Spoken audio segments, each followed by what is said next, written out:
पैसा जब आने लगा तो फिर उन्होंने उस जगह की दोबारा खुदाई कराई। जब दोबारा खुदाई करी तो वो जो ऊपर जो निर्माण था ना, वो चबूतरा सा जो था, वो असल में किसी प्रतिमा का पीठ थी, चबूतरा था जिस पर कोई प्रतिमा विराजमान रही होगी, जिस पर हम चढ़ते थे, वो कंकर की जो लगी बनी हुई थी। उसके नीचे ये गर्भगृह निकल पड़ा। वो गर्भ के जो पत्थर हैं ना, वो वैसे के वैसे हैं, उनको इन्होंने नहीं छेड़ा, है ना। सीमेंट फीमेंट लगा दी होगी, पक्का कर दिया होगा, और गर्भ, उसका नाम फिर गर्भगृह दिया उन्होंने। और ये जो श्रीवत्स गोस्वामी जी की चर्चा चल रही थी ना, इनके पिताजी थे पुरुषोत्तम गोस्वामी। पुरुषोत्तम गोस्वामी जी ने कहा कि यहाँ भागवत कथा मैं करूँगा, और उन्होंने सवेरे के समय, जो उन्होंने कहा मेरे पास टाइम इतना ही है, 7 बजे से या 6 बजे, जो भी उन्होंने अपना टाइम दिया, इन्होंने कहा हमको वही मंजूर है, आपका जो टाइम है। इतना बड़ा आदमी वो इतना भी टाइम घंटे भर का दे दे तो ठीक है। वो अपनी गाड़ी से आते थे, अपनी गाड़ी से चले जाते थे, और उन्होंने वो जो है वो अपनी सेवा शुरू कर दी। उसमें जयदयाल डालमिया भी आ गए। जयदयाल डालमिया की रुचि बढ़ गई। जयदयाल डालमिया की रुचि जब बढ़ गई तो जुगल किशोर बिरला जी ने कहा ठीक है, आप आ जाइएगा, आप भी ट्रस्ट में आ जाइएगा। तो जयदयाल जी तो बहुत ज़्यादा इंटरेस्ट लेने गए, बहुत ज़्यादा इंटरेस्ट लेने लगे उसमें। और वो तो बल्कि ये समझ लीजिएगा कि महीने में एक चक्कर लगाना या कुछ दिन बैठना। तो उन्होंने सबसे पहले बनवाया ये अंतर्राष्ट्रीय अतिथि गृह, और इधर वो बैद्यनाथ वालों का दूसरी तरफ आपने देखा होगा, एक तरफ तो अंतर्राष्ट्रीय अतिथि गृह है और दूसरी तरफ पोथरा कुंड की तरफ बैद्यनाथ कंपनी जो है, जो आयुर्वेद की है ना, वो उन्होंने अपना वो बनवा दिया था उस समय बैद्यनाथ का उधर था वो बना हुआ है वो। अब वो कितना बना है कितना नहीं बना है मैं उसमें नहीं गया। अंतर्राष्ट्रीय अतिथि गृह में तो ये हरदास संगीत सम्मेलन के वो गायक लोग आते थे ना, तो उनसे इंटरव्यू वगैरह करने के लिए मैं उसका हरदास उसका स्मारक का संपादक था मैं, तो वहाँ जाया करता था। तो वो तो मेरा देखा हुआ है, ये इसमें मैं गया नहीं हूँ। लेकिन इसमें वो बैठते थे और ये जो रोगियों की जो सेवा है, रोगियों की सेवा करते थे। तो आयुर्वेद की दवाएं करना, आयुर्वेद की चिकित्सा करना, ये काम शुरू हो गया था मंदिर बनने से पहले शुरू हो गया था। और जब ये मंदिर बना, जयदयाल डालमिया जी ने कहा कि नहीं, ये जो इसका जो चढ़ने का है वो ऊपर से बनना चाहिए, और यहाँ जो है हम वो बनाएंगे ताकि जो है मार्केट। तो नीचे उन्होंने सीढ़ियाँ, पहले इधर थी, सड़क की तरफ थी सीढ़ियाँ, उन्होंने सारी सीढ़ियाँ हटवा दी, और सारी सीढ़ियाँ जयदयाल डालमिया जी ने ऊपर करा दी। जुगल किशोर बिरला जी ने बनवाई थी ना, तो सीढ़ियाँ बाजार की तरफ थी, सड़क की तरफ थी। लेकिन जयदयाल डालमिया जी ने कहा ना, यहाँ तो जो हमारा मार्केट बनेगा, तो वो सीढ़ियाँ फिर उन्होंने ऊपर बनवाई। फिर दोबारा पैसा दोगुना खर्च हुआ, लेकिन उन्होंने कहा नहीं, होने दो, कोई बात नहीं है। और उस समय मेरे लिए भी उन्होंने जो काम दिया था वो ये था कि आपको जो है भागवत की प्रूफ रीडिंग करनी होगी। पहले ये ताम्र वाला विचार नहीं था, पहले शिला वाला विचार था कि शिला पर जो है वो भागवत लिखवाएंगे। लेकिन किसी वहाँ के किसी जो जानकार आदमी, जो विशेषज्ञ था, उसने ये कहा कि शिला पर आपने गीता मंदिर बनवा लिया, वो तो गीता मंदिर में तो 700 श्लोक हैं, कोई बात नहीं है, लेकिन ये भागवत इतना बड़ा ग्रंथ है, इसका शिलालेख करवाने में इतनी जगह चाहिए, इतनी दीवार चाहिए, इतना खर्चा चाहिए। और वो जितना जो क्षेत्रफल था, उस क्षेत्रफल में इतना विस्तार भागवत का शिलालेख पर संभव था ही नहीं। तो फिर उन्होंने कहा कि भाई ठीक है, हम जो है उस ताम्रपत्र पर जो है हम भागवत को वो करेंगे। तो ताम्रपत्र का तो जो है वो ब्लॉक जैसे बनता है, जैसे छपाई के लिए बनते हैं ना, तो उसके आधार पर जो है वो भागवत ग्रंथ से वो जो है वो बन गया, और वो सारी जो है भागवत का सारा वो वहाँ वो कर दिया गया था। तो ये जो गर्भगृह जो निकला था, ये तो खुदाई में निकला था, ये बनवाया नहीं है, जैसे का तैसा है। तो ये नया मंदिर है फिर डालमिया जी के हाथों पूरा हुआ? हाँ, पूरा तो उनकी बार हुआ था। लेकिन जुगल किशोर बिरला जी की प्रतिमा लगी हुई है वहाँ निर्माताओं में। मदन मोहन मालवीय, हनुमान प्रसाद जी पोदार, हनुमान प्रसाद पोदार जी भी इसमें लगे हुए रहे। और सीक्रेट संदेश भी उन्हीं के उसमें संरक्षण में निकलता था। और हरमदान प्रसाद पोद्दार जी सबको प्रेरित करने वाली शक्ति तो वही थे, जो सारे मारवाड़ियों पर उनका बड़ा अच्छा असर था पोद्दार जी का, तो मालवीय जी का, और जुगल किशोर बिड़ला जी ट्रस्ट के अध्यक्ष थे, वो फाउंडर ही थे एक तरीके से। पहला तो काम उन्होंने अपने ऊपर ले लिया था उन्होंने उनका ही। तो करीब ये किस वर्ष से किस वर्ष तक ये काम चला, मतलब टीले से लेके मंदिर के पूर्ण निर्माण तक का कालखंड कौन सा रहा फिर ये? आप ये समझ लीजिएगा कि 65 से, मैं 65 में सीक्रेट संदेश में था, 66-67 में ही था। तो उस समय जो है वो सीढ़ियाँ बनी थी, सीढ़ियाँ टूटी भी थी। माने ये समझ लीजिएगा कि चबूतरा बना नहीं था उस समय जब मैं सीक्रेट संदेश में था। चबूतरा पूरा नहीं बना था, चबूतरा धीरे धीरे बढ़ रहा था। तो आप ये समझ लीजिएगा कि 65-66 से इसका निर्माण कार्य शुरू हो गया, यूँ समझ लीजिएगा इसका।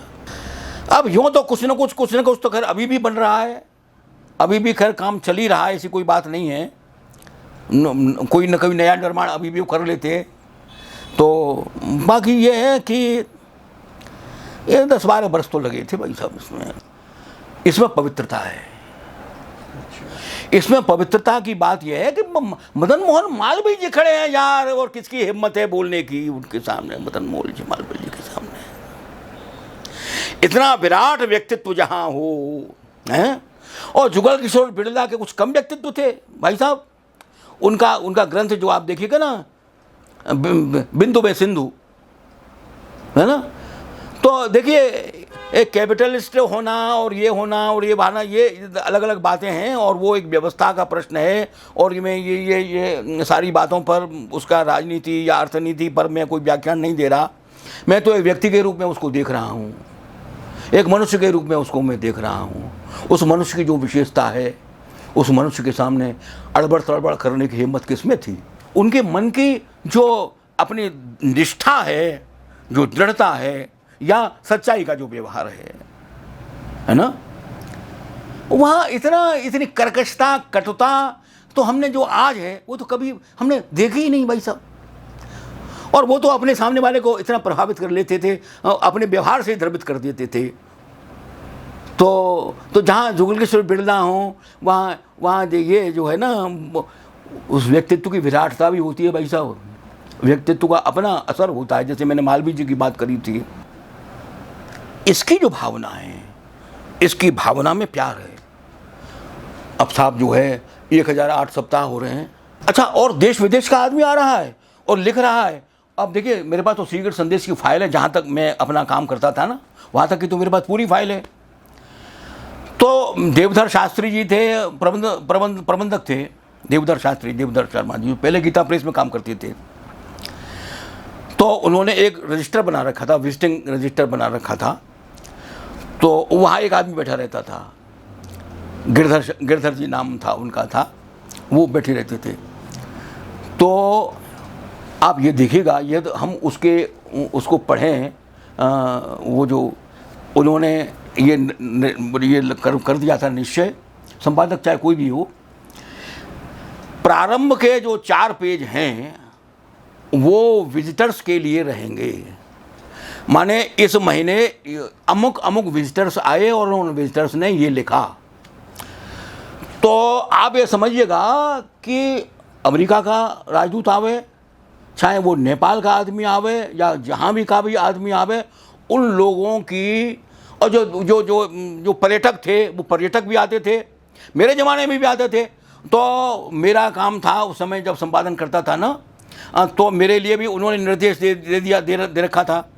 तो मैं वो ऊपर चढ़ करके जाता था और रजिस्टर लेकर के आता था अपने ऑफिस में, और उस चाहते इस महीने मुझे इतने विजिटर्स की सम्मति देनी है। तो वो 4 पेज मुझे निकालने होते थे। तो उसमें मैं जो है सोचता था कि ये राजदूत है, इसका ले लो, ये मंत्री आया है फलाना, ये वहाँ का मंत्री आया है, ये मॉरिशस से आया है, फलानी जगह से आया या। तो विश्व के जो यात्री थे उनके टिप्पणियों का संपादन मैं खुद ही करता था। तो वो मैंने वो छापे हैं, वो सब देखे हैं।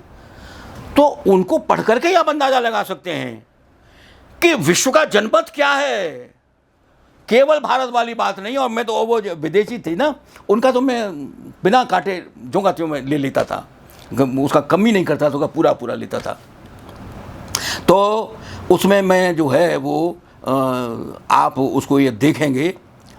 एक इन्होंने फिर बाद में दिव्य शास्त्री ने मुझसे ये कही कि अब ऐसा कि पूरी किताब ही बना डालो इसकी तुम, वो जो है। तो हमने किताब भी बना दी थी भाई साहब। फिर मैं एजुकेशन में आ गया, वो संपादन काम छोड़ गया, मुझे सरकारी नौकरी मिल गई, मैं अपना उधर चला गया। फिर मैं दोबारा झांकने के लिए गया नहीं, क्योंकि वो मुझे दोबारा बांधने के चक्कर में थे। मैं उधर जाना नहीं चाहता था। देखिए ये टीले क्या हैं।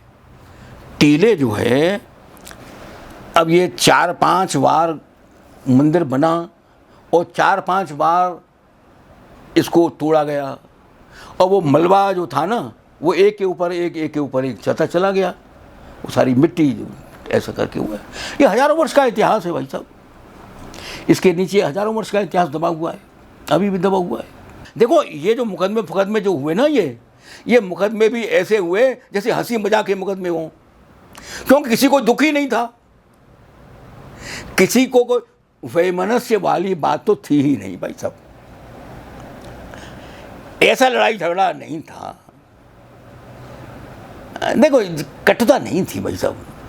जो प्रभावित जो हुए थे ना, उन लोगों की तरफ से तो थोड़ा बहुत गड़बड़ सड़बड़ हुआ था। वो जो मैंने आप बताया ना, जो घरौंदे फरौंदे से जो थे, वो उन लोगों ने तो ये कोशिश करी थी कि भाई यहाँ कृष्ण जन्मस्थान पर हमारा अखंड राज बना रहे। तो उन्होंने तो इस प्रकार की कोशिश करी थी। लेकिन जब जुगल किशोर जी आ गए ना, तो जुगल किशोर जी तो धनवान आदमी थे, उदार आदमी थे। उनके सामने जो भी गया ना, घरौंदा फरौंदा वाला यूँ करके गया उनका, सब खुश हो गए। कितने आदमी कल स्वाद, ठीक चलो करो, ये ले खत्म। अब उनके सामने बोलने वाला कौन था? तो जुगल किशोर बिरला जो है, उन्होंने अपने साम दाम कहते हैं ना, तो दाम वाले हिसाब से उन्होंने सबको चुप कर दिया। बट तुम कहीं बनाओ अपने करो। उनके लिए उतना बहुत था, वो उतने में प्रसन्न हो गए। इतना भी उनके लिए देने वाला कौन था? जिंदगी भर वो न कमा पाते, वो उनको उतना मिल गया, है ना। तो बिरला जी का हस्तक्षेप जो था वो भी प्रभावी था। और मालवीय जी का पुण्य तो काम कर ही रहा था भाई साहब, इसमें तो कोई दो राय ही नहीं है। क्योंकि मालवीय जी का नाम जुड़ा हुआ था, इसलिए अनंत शयनम आयंगर ने बड़ी प्रसन्नता से वो आगे वो उसके अध्यक्ष बन गए। अनंत शयनम आयंगर जो है वो अध्यक्ष बने उसके। ट्रस्ट के जो अध्यक्ष थे ना, ये सब जो है वो बड़ी प्रतिष्ठा के लोग थे ये, है ना। अब भले ही जो भी कुछ हो, मुझे पता नहीं है आपका नाम का, लेकिन उस समय तो बल्कि स्पीकर एक के बाद महावलंकर साहब, तो इन लोगों ने बड़ी प्रसन्नता से वो अध्यक्षता कर ग्रहण करी। अखंडानंद जी उसके कार्याध्यक्ष थे, स्वामी अखंडानंद जी। और स्वामी अखंडानंद जी का भी व्यक्तित्व था ही। देखो ये बड़े व्यक्तित्व थे भाई साहब। आजकल वाले जो स्वामी होते हैं ना, अखंडानंद जी वैसे नहीं थे। विद्वान, प्रौढ़ विद्वान, प्रकांड और समर्पित। तो वृंदावन में मंदिरों के विकास की प्रक्रिया इसलिए भी चली होगी क्योंकि मथुरा में तो स्पेस था ही नहीं मंदिरों के लिए, या कम था, सीमित था। तो वो वहीं एक बाहर जाके ही विकसित हो सकते थे मंदिर। वृंदावन के मामले में मुझे तो ये लगता है कि जो महाप्रभु चैतन्य अच्छा का जो प्रभाव है वो बड़ा व्यापक प्रभाव है महाप्रभु का। ठीक इसी प्रकार से जो हित हरवंश जी हैं, स्वामी हरिदास जी हैं, इनकी जो तपस्या है वो इनकी कोई साधारण तपस्या नहीं थी इन लोगों की। तो वृंदावन के विकास में, अब आजकल के विकास की बात मैं नहीं कर रहा हूँ भाई साहब, मैं तो उसे माने की जो बात ही कर सकता हूँ। अब तो मेरा संबंध ही टूट गया है कि वृंदावन में भारतवर्ष के जितनी भी उपासना पद्धतियाँ हैं उन सबके प्रतिनिधि यहाँ अपना आश्रम बना करके बैठे हुए हैं। देखिए, ये चार संप्रदाय आश्रम है, ये आनंदमयी का आश्रम है, ये गंगेश्वर धाम है, गंगेश्वर आनंद जी का ये आश्रम है। तो जो नाम मुझे उस समय याद आ रहे थे वो सारे नाम मैंने गिनाए और मैंने कहा देखो ये उड़िया बाबा, ये उड़ीसा का जो है इसका ये संबंध है। तो मैंने कहा भारतवर्ष का इधर का ऐसा कोई कोना मुझे नहीं दिखाई दे रहा है कि जिसका किसी न किसी प्रकार से प्रतिनिधित्व वृंदावन की इस भूमि पर न हुआ हो। देखो, आप उसकी तुलना करने की कोई ज़रूरत नहीं है। मथुरा है, वृंदावन है, और बल्कि मथुरा वृंदावन एक ही है। अब तो अलग स्टेशन है, वरना मथुरा के स्टेशन से वृंदावन जाया करते थे। तो इसलिए मैं उसको अलग नहीं मानता, मैं तो उसको एक ही मानता हूँ और उसमें कोई बात अलग है भी नहीं। क्या अलग है? अब ये आपका कुरुक्षेत्र या पानीपत अलग अलग है? ये तो एक ही है। दो उसी एक का प्रभाव दूसरे पर, दूसरे का, तो ऐसी तो बात है नहीं। लेकिन ये था उस समय, यानी मेरे अपने उस विद्यार्थी काल में और थोड़ा सा जो काम करने लगा था इस काल में, वृंदावन जो है वो विभिन्न उपासना पद्धतियों के आश्रम वहाँ बन चुके थे। प्रत्येक वैष्णव संप्रदाय का, अब स्वामी कृपात्री जी का आश्रम था, अब वो तो वैष्णव नहीं थे। तो ऐसे शैव शाक्तों का अब कात्यायनी पीठ है, तो कात्यायनी पीठ वहाँ है ही है। तो वहाँ भारतवर्ष के उस समय आश्रम थे और ये मंदिर नहीं थे, ये पक्के मंदिर नहीं थे, ये कोठी पोटियाँ नहीं थी, वो कच्चे आश्रम थे और उनमें वृक्षावलियाँ थीं। अच्छा, और वो त्यागी लोग थे, वो संसार को छोड़ करके वृंदावन आए थे। वृंदावन आने के लिए वृंदावन आए थे, वो वृंदावन में कमाने फमाने का उसका कोई चक्कर नहीं था। अब वो ये था कि वो एक आदमी जो है वो बहुत बढ़िया कंबल लेकर के आया। ये मुझे श्रीपाद बाबा ने मुझे सुनाई ये बात, वो जो है कंबल लेकर के आया और उस बाबा जी को प्रति उसकी श्रद्धा थी, क्योंकि वो बाबा जी जो जाड़े मर रहा था, जो जाड़ों में जो है उन्होंने देखा इसके पास कुछ नहीं है, एक फटे कपड़ों को लेकर के बैठा हुआ है। तो वो एक आदमी आया और एक आदमी जो है वो उसको कंबल दे गया। उन्होंने कहा यार रहने दे, तू कंबल फंबल हमें क्या करना, हम तो जैसे है बच्चे ठीक है। पर नहीं महाराज जी, तो मेरी जब खरीद दिया तो उन्होंने कहा भैया अब ये नहीं मान रहा था, उन्होंने रख लिया उसके लिए।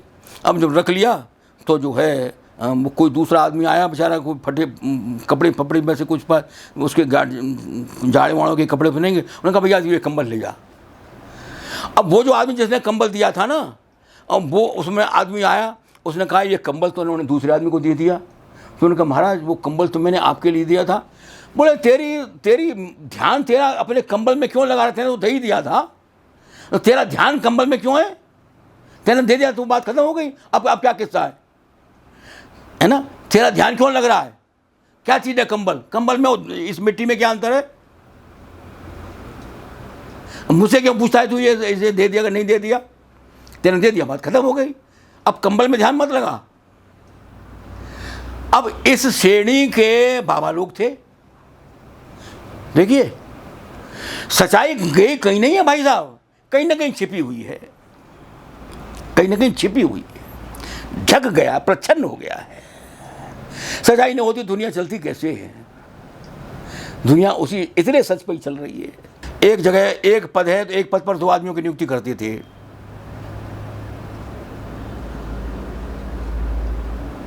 जैसे मुनि बनाना है तो दो मुनि बनाएंगे, एक पद पर दो नियुक्ति करते थे। और वो जो हमारे एक वो थे जो रोकड़िया थे, मालीराम रोकड़िया थे। तो वो जब मैं अपने कमरे में जाता था ना, तो दस्तखत करने के लिए वहाँ जाता था, वहाँ मालीराम बैठे रहते थे, वो रोकड़िया थे, पैसा उनके पास ही रहता था, बड़े ईमानदार आदमी थे। वो बिड़ला जी के आदमी थे, जुगल किशोर बिड़ला के। देखिए, अध्यक्ष जो है जयदयाल डालमिया है और जो स्टाफ है वो जुगल किशोर बिड़ला का है ना। तो मालीराम जुगल किशोर बिड़ला के आदमी थे।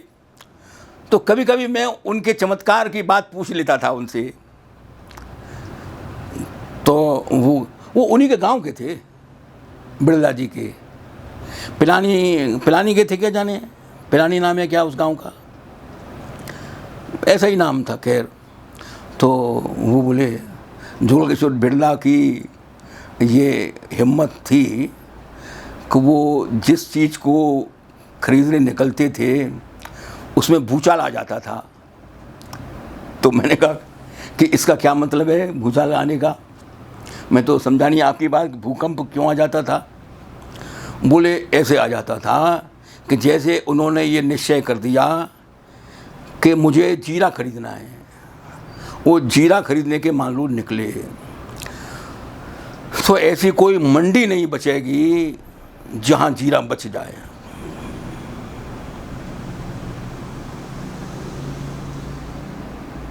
सारी मंडियों का जीरा जुगल किशोर बिरला के कभी, ये उदाहरण दिया था मैंने, उन्होंने जाने कौन सा उदाहरण दिया था, लेकिन मैं आपको उदाहरण दे रहा हूँ, दूसरे हिसाब से दे रहा हूँ।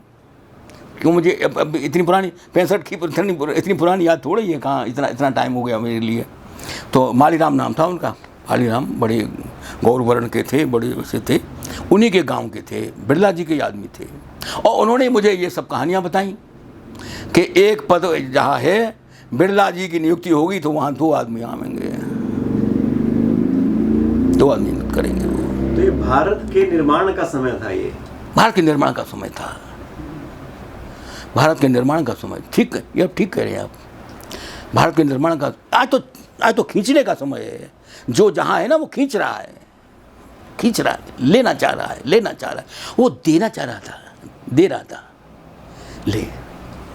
दे रहा था, देने का भी समय। लोग चबूतरा बनवा देते थे अपने घरों के आगे, ठीक है यहाँ बैठो, कीर्तन करो, बैठो, 4 आदमी बैठेंगे, अच्छा लगेगा, घर के आगे चबूतरे बनवा दे, प्याऊ लगवा देते थे, अस्पताल बनवा देते थे, शिक्षा संस्थान बनवा देते थे, देने के लिए जिस किसी के पास है।